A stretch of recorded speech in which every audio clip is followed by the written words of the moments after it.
Ya.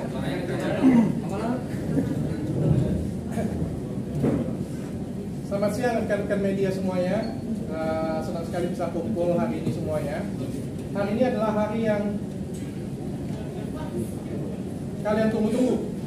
Hari yang sebenarnya yang saya tunggu-tunggu juga selama 2 tahun terakhir ya. Suatu kabar gembira yang luar biasa. Saya mohon maaf selama prosesnya saya tidak bisa share ke media. Kemarin kita menempuh jalur papit, saya memilih jalur silent aja karena pengacara saya nggak suka pansos dia ya. Tapi yang penting menang.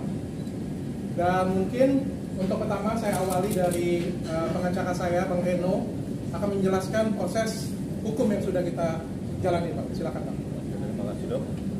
Selamat siang teman-teman sekalian. Selamat siang teman-teman sekalian. Pada tanggal kali ya? Ya.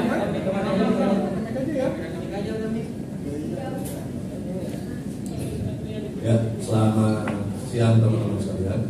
Ya.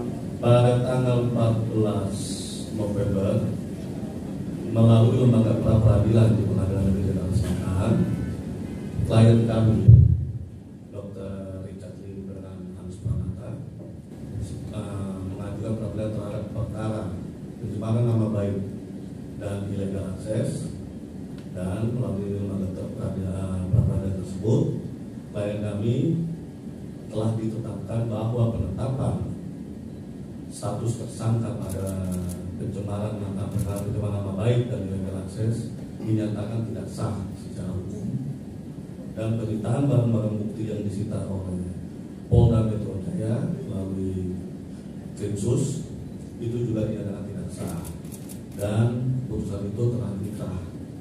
Mungkin demikian data dari saya selaku kuasa hukum Dr. Richard Lim. Mungkin ada yang ditambahkan oleh rekan saya.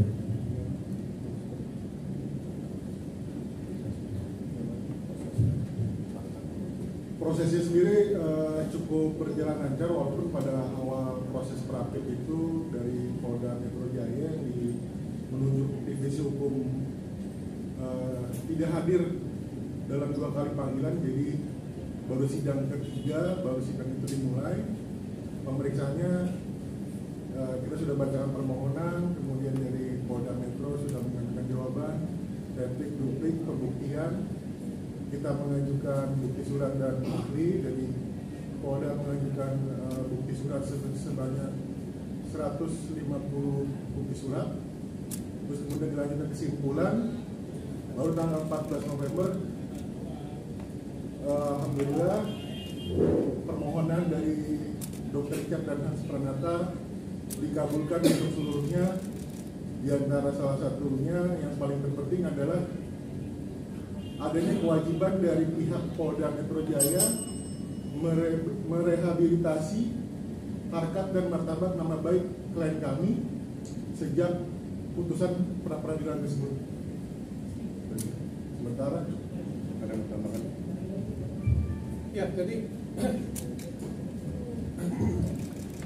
Jadi saya coba meluruskan ya sedikit ya. Sebenarnya saya dan kuasa hukum tidak ingin menempuh jalur pra-peradilan. Semua step saya jalankan dari perdamaian. Mungkin kalian yang sudah ikut di sini sudah tahu dengan pasti ya. Saya berapa kali mau berdamai, mau minta maaf, tapi dari pihak sana tidak bersedia. Saya juga kita juga berkomunikasi dengan penyidik, memberikan hasil lab berkali-kali. Bahkan kita mengirim juga surat keterangan dari ID juga, tapi tidak ditanggapi dengan baik. Kita coba juga dengan tahap berikutnya sidang perkara terbuka. Jadi kita komunikasinya baik-baik ya, sidang perkara terbuka, namun juga tidak ketemu jalannya. Dan akhirnya kemarin saya konferensi pers, saya paparkan semuanya ke media. Agar apa? Supaya bisa dikawal sebenarnya secara media, secara umum. Tapi juga tidak berefek. Saya sedih banget. Padahal kasus ini cacatnya itu fundamental sekali. Yaitu delik absolut. Pencemaran nama baik yang melaporkan itu harus korban langsung. Sedangkan laporan dari artis KP itu yang laporin bukan dia. Ini fundamental banget. Belum lagi kalau kita ngomong SKB 3 menterinya, kalau kita ngomong hasil pemeriksaan labnya, kita nggak ngomong benar salah gitu aja sudah benar. Apalagi fundamentalnya ini nggak ada. Dan kita saya selalu viralkan, dan kita nggak pengen sebenarnya sampai ke KP. Tapi karena tidak didengarkan, mau tidak mau ya, saya dan pengacara mengambil jalur pra peradilan. Dan ini adalah putusan resminya. Kalian mungkin bisa lihat di SIPP, ya, sudah cukup lengkap. Intinya ada 4. Yang pertama, penetapan tersangka pencemaran nama baik saya itu tidak sah. Yang kedua, penetapan tersangka illegal access Richard Lee tidak sah. Yang ketiga, penyitaan handphone dan Instagram serta Facebook saya tidak sah. Yang keempat, wajib merehabilitasi nama baik saya. Dan ini sudah putusan pengadilan, tidak lagi kita perdebatkan. Yang jadi permasalahan adalah, kalian kebayang gak sih 2 tahun saya seperti ini, saya bermasalah kanan kiri, walaupun saya berterima kasih dengan media semua yang sudah banyak support saya. Saya berterima kasih dengan masyarakat Indonesia yang sudah mendukung saya pagi, siang, sore, dukungan datang. Tapi tetap saya dibilang apa? Tersangka 2 kasus. Abang mantan pengacara saya itu tersangka 2 kasus. Malu saya. Tetangga saya malu dibilang seperti itu. Saya ketemu kemarin di Bali ya, itu ngefans dengan saya. Wah, aku ngefans banget dengan dokter, ini dokter yang banyak masalah kan.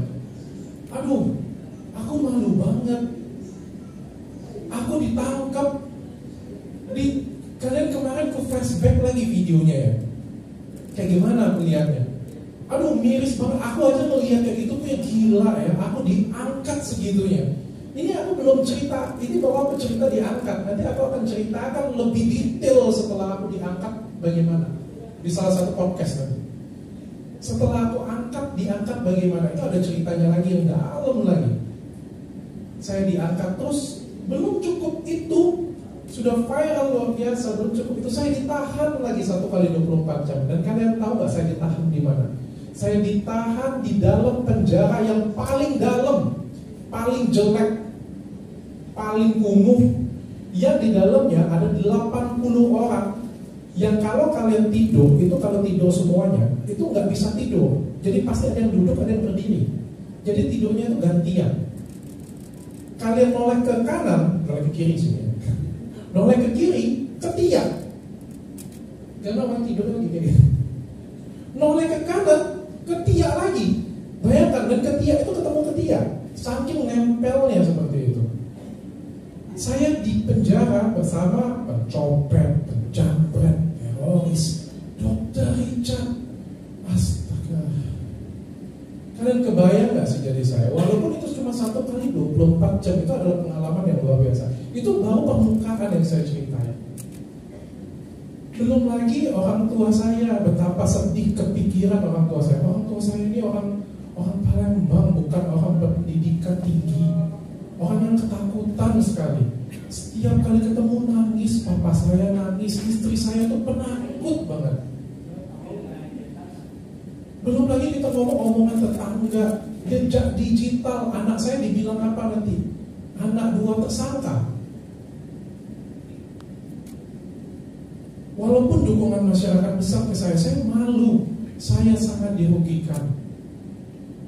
Yang jadi pertanyaan saya adalah, dari kemarin setelah saya menang pra peradilan ini, yang jadi pertanyaan besar bagi saya adalah, bagaimana caranya Polri memperbaiki nama baik saya? Gimana tuh Bang? Coba Bang, bisa bantu jawab nggak?